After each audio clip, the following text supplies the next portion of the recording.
লেবাননের সশস্ত্র গোষ্ঠী হিজবুল্লাহর একের পর এক শক্তিশালী আক্রমণে রীতিমতো কোণঠাসা হয়ে পড়েছে ইসরায়েলের দখলদার বাহিনী। এ কারণে গাজার পর এবার লেবাননেও ইসরায়েল হামলা করবে কিনা তা নিয়ে দুশ্চিন্তা ক্রমে বেড়েই চলেছে। দুই পক্ষের যুদ্ধে জড়িয়ে পড়ার আশঙ্কাকেও উড়িয়ে দিচ্ছে না রাজনৈতিক বিশ্লেষকরা।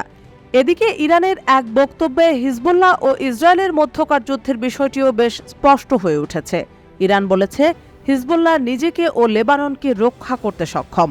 লেবাননের সশস্ত্র গোষ্ঠী হিজবুল্লাহর সঙ্গে সর্বাত্মক যুদ্ধে চূড়ান্ত পরাজিত পক্ষ হবে ইসরায়েল। লেবাননে ইসরায়েলের বড় ধরনের হামলার আশঙ্কা বাড়ছে। এ আশঙ্কার মধ্যেই গত শুক্রবার ইরানের পক্ষ থেকে দেওয়া এক বিবৃতিতে এসব কথা বলা হয়েছে। সামাজিক যোগাযোগ মাধ্যমে দেওয়া এক পোস্টে জাতিসংঘে নিয়োজিত ইরানের মিশন জানিয়েছে, নিজেকে বাঁচাতে দখলদার ইসরায়েলি শাসনের যে কোনো দুরভিসন্ধিমূলক সিদ্ধান্ত এই অঞ্চলকে একটি নতুন যুদ্ধে নিমজ্জিত করতে পারে। এর ফলে 1948 সালে অধিকৃত ইসরায়েলি অঞ্চল সহ লেবাননের অবকাঠামো বিধ্বস্ত হবে।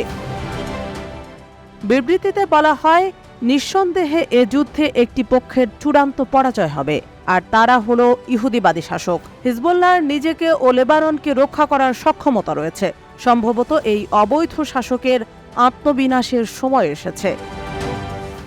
এদিকে ইসরায়েল গত শুক্রবার ইরান সমর্থিত হিজবুল্লাহকে হুমকি দিয়েছে। ইসরায়েলের পররাষ্ট্রমন্ত্রী ইসরায়েল কাটজ বলেছেন, হিজবুল্লাহকে মোকাবিলা করার বিষয়ে তারা যত দ্রুত সম্ভব প্রয়োজনীয় সিদ্ধান্ত নেবেন। ইরান সমর্থিত হিজবুল্লাহ গোষ্ঠীকে শয়তানের অক্ষ হিসেবে অভিহিত করে ইসরায়েলি পররাষ্ট্রমন্ত্রী আরও বলেছেন, মুক্ত বিশ্বকে অবশ্যই ইরানের নেতৃত্বাধীন শয়তানের অক্ষের বিরুদ্ধে যুদ্ধে ইসরায়েলের পাশে নিঃশর্তভাবে দাঁড়াতে হবে। ইসরায়েলের যুদ্ধ মানে অন্যদেরও যুদ্ধ। আবার হিজবুল্লাহ প্রধান হাসান নাসরুল্লাহ গত বুধবার টেলিভিশনে দেওয়া এক ভাষণে বলেছিলেন, লেবাননের বিরুদ্ধে যুদ্ধে নামলে ইসরায়েল জুড়ে তারা ব্যাপক রকেট ও ড্রোন হামলা চালাবেন। ইতোমধ্যেই ইসরায়েলে হিজবুল্লাহর রকেট ও ড্রোন হামলার পরিমাণ সাম্প্রতিককালে অনেক বেড়ে গিয়েছে। দখলদার ইসরায়েলের বিরুদ্ধে হিজবুল্লাহর শক্তিশালী প্রতিরোধ ও হামলা নেতানিয়াহুর রাতের ঘুম হারাম করে দিয়েছে।